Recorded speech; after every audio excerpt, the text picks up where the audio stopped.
Hey, Champion Lies Math Industry, and we are going to take a look at Mass on a Spring, and this is part 2. And hey, guess what?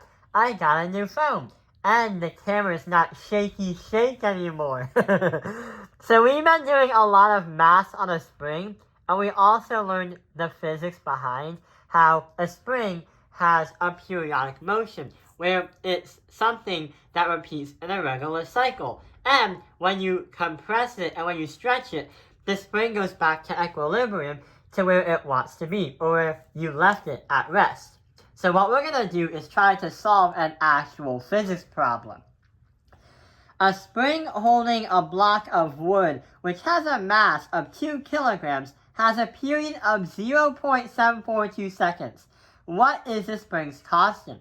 So, in the last video, we explained that just like a drag coefficient or a friction coefficient, a spring has its own constant too.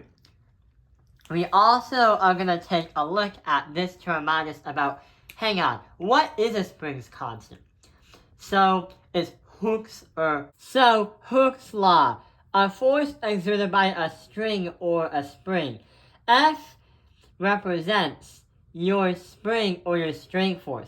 K represents your constant, where depending on the material of the spring or the string, or depending on the elasticity, it's always going to be different.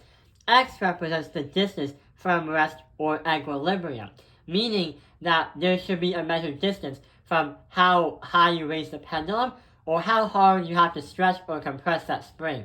So the equation is F equals Kx, negative Kx. Let's actually start working on the problem. So what we know already is we know that the block of wood has a mass of 2 kilograms. We're going to put that right there. We also know that the period or time equals 0.742 seconds. We want to know what our K is. We can't use the formula up here because we don't have a T nor we don't have an X. Number 2, we don't have the distance of how compressed that spring is, and we don't understand or we don't have what the K is because we're trying to look for the K. So we have to come up with a new kind of formula to help us understand what the period is. Well, since a spring is a machine that's a periodic motion and it follows and repeats a regular cycle, well, here's what we're going to do. Our formula that we're going to try out is going to be T equals 2 multiply that by pi, or 3.14 on a calculator. Then you have to use the square root of m divide that by k. It's kind of the same idea as the pendulum one, because the pendulum is T equals 2 times pi, but you have to use the square root of the length divide that by the period.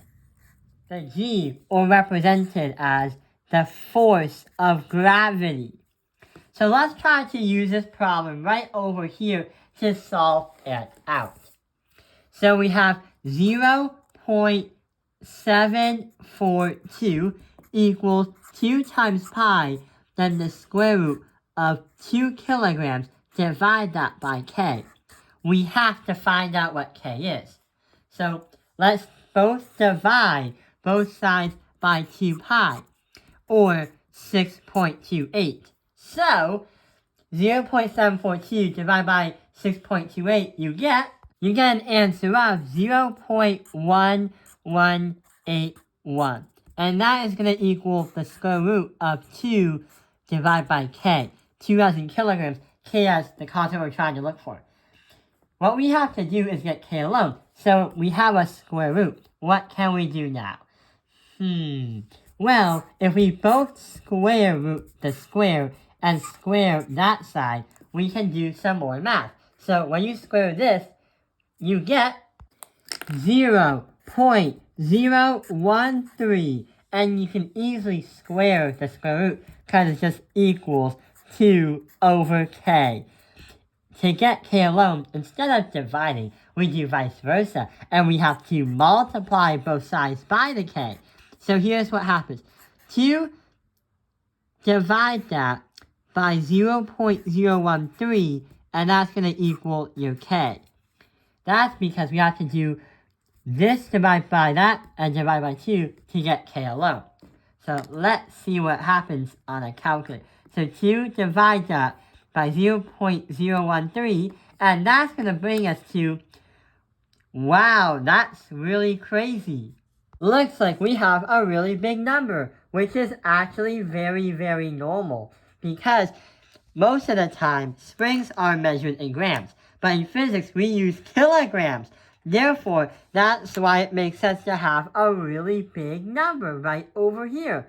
So our final answer, we're going to put it in a circle. It's going to be 153.84 newtons per meter. That's going to be our answer. So yeah, we have solved a problem for springs. That is going to be the spring's constant, and that's going to help us understand for every meter how much newtons is being applied. So I hope this video has helped you understand mass on a spring part 2. Thank you for watching Taoping Airlines Math Industry. Like and subscribe.